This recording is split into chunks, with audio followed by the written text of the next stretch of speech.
Hey, what's up? This your boy Big Man. You already know what it is, man. So let's get right to it. Okay, so today we're going to be talking about Young Thug and Gunna and what's going on in this RICO case. Now, for those of you who don't know, Young Thug and Gunna both got wrapped up in this indictment that saw 28 members of the alleged YSL gang, and I say alleged because there's a lot of debate if YSL is a record label or were they operating in the streets as a gang. Now, everybody in the hip-hop community has been quiet ever since this RICO indictment came down because it's a big deal, man. They're looking at a lot of time, especially Young Thug. But somebody who's worked closely with them spoke out and basically wanted to say their piece and, speak on behalf of Young Thug and everybody in YSL. That person being Metro Boomin. Now, in a series of tweets, Metro Boomin pretty much blasted the whole indictment. Said, yo, this is ridiculous. YSL is a record label. I've worked with them. I know them. They've helped people. And he put this out in a whole long series of tweets. Now, we're going to break down those tweets and talk about exactly the point that he's getting to and really see if we believe this or not. Or is it a possibility that he's just speaking out on their behalf because he was shocked at what happened and he works with them a lot. You know what I mean? Now, before we get to the specifics, do me a favor. Make sure you hit that like button. Make sure you hit that subscribe button. And man, let's get it. Okay, now that we got that out of the way, man, let's talk about this Young Thug situation, this Gunna situation, and Metro Boomin speaking out on their behalf. I actually like to see this. I was surprised there wasn't many people that were talking. I'm going to be real, man. Everybody's kind of quiet. Maybe they don't want bad juju, they don't want this coming back on them in some sort of way. They don't want to, raise any antennas and have somebody look at their organization or whatnot.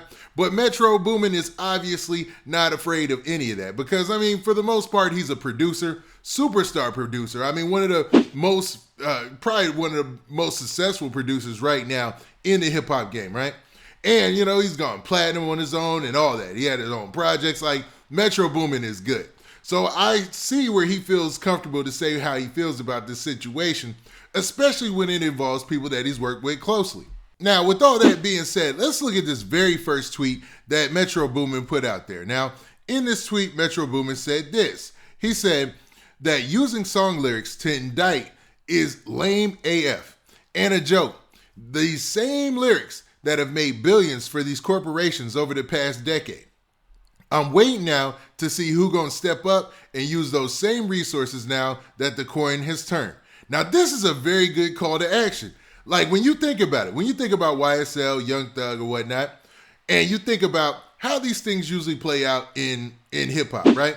You usually have the rapper, if they get caught up in a RICO case, they get caught up in any kind of case, they go about fighting that on their own. It's not like the label comes in and says, you know what, we have been making millions off y'all, man. You know what, we got a lot of power in this game. Let's go ahead and use our legal might and fight this case with you. You know what I'm saying? So you have a chance of beating it. But nah, it's usually the rapper exhausting all their resources and going at it on their own. And Metro Boomin in this tweet, that's what he's pointing out, if you ask me. And he's saying it's lame to use lyrics to indict somebody when those same lyrics are making billions of money, empowering all these different labels and all these different entities. You know what I mean? And I think this was a solid tweet. This is a good question to put out there. But let's see where he continues. Now, Metro Boomin continues in the next tweet by saying this. He said, or y'all just gonna turn the other way and leave cats how Innerscope did Poc in 1995. Obviously, he's a student of the hip hop game. You know what I mean? He likes hip hop history because in 1995, Tupac dropped his third album, Me Against the World, and it was released while he was incarcerated in March 1995, right? So, and it seemed like he was out there on his own on an island, but really, to be realistic, what you want to think about this is, yes, they work for labels or they have a situation with a label, but even like say if somebody works a regular job and they got into a legal situation, your regular job isn't going to come in and use their resources to fight that for you. So even though he's making a good point, I see where, the logic is kind of flawed. You know what I mean? But let's continue and see what he said next. Now, in his very next tweet, Metro Boomin said, YSL is not a gang and never been a gang, fool. YSL is a registered LLC and has provided countless jobs and opportunities for underprivileged black people and really just all people because that's how big Thug Heart is. So basically saying that YSL is a company, And there's been a lot of debate about this, especially on social media, because how do you draw the line between when they're referencing YSL in songs and talking about some alleged gang or some alleged street organization and talking about the actual label that they rep, the label that's on their chains, the label that they're a part of. It gets confusing at times there. And he's making some really good points, man. And the fact that, Young Thug, hopefully they lawyers and them can make that determination or at least make that same statement stick, in court. But we'll see how it plays out. Now, in the next tweet, he said this. He says, I've seen firsthand thousands of black people and their family lives change for the better over the past 10 years now. Hashtag they are trying to cut the head off the snake because hashtag they see how much bigger it gets every year. And that's to be real, man. Hip hop has grown to a level that is I don't think people ever anticipated, man, in the past. You know what I mean? And what's crazy is the amount of money these rappers are getting now. And the way that, like Metro Boomin is saying right here, that one hit artist, with a couple artists behind him, that come up afterwards could change so many families, bring in so much money now. It's crazy. It's amazing to see, actually. I like seeing it, you know what I mean? And I hate when something like this happens, where there's a RICO case and it can take all that away. It can take all that money that's been gained, all the wealth, the potential wealth for the future that's been gained away. It's a bad situation.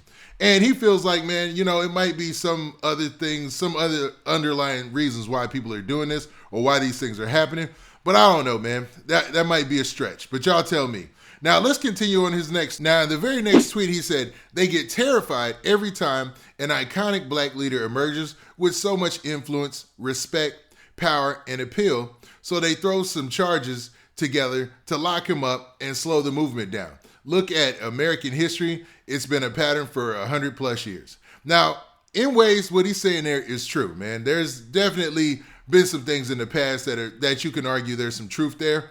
But when it comes to rappers, I don't think they get that same, because it's an art form and because of sometimes the material or what they're saying in their art form, they don't get looked at as the same way as, say, like a community leader, when they could easily take that role. So I'm not saying that that's not possible. And especially when you have fame at the level of like a Gunna or a Young Thug, man, the sky is the limit.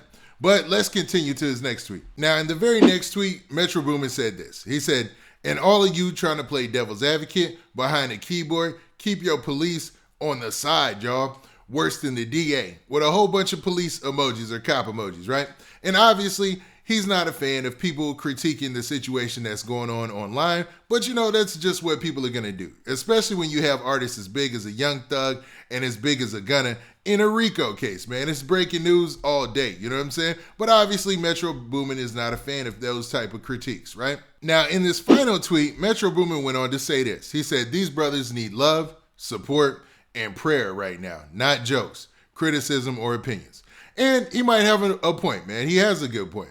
Like, at a time right now, if you're a Young Thug fan or a Gunna fan, or you like the YSL movement as far as like the record label and stuff like that, probably is a good time to show some sort of support for them as opposed to be cracking jokes. But man, people are going to do what they do online. Let's keep it real, man.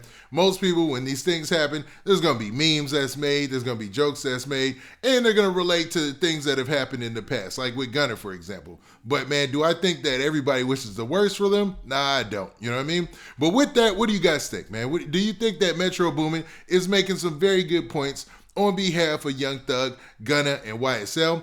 Or do you feel like, his words are going to fall on deaf ears and most people are not going to, gravitate or resonate with what he's saying? Now, with that, this has been your boy Big Man. Do me a favor. Make sure you hit that like button.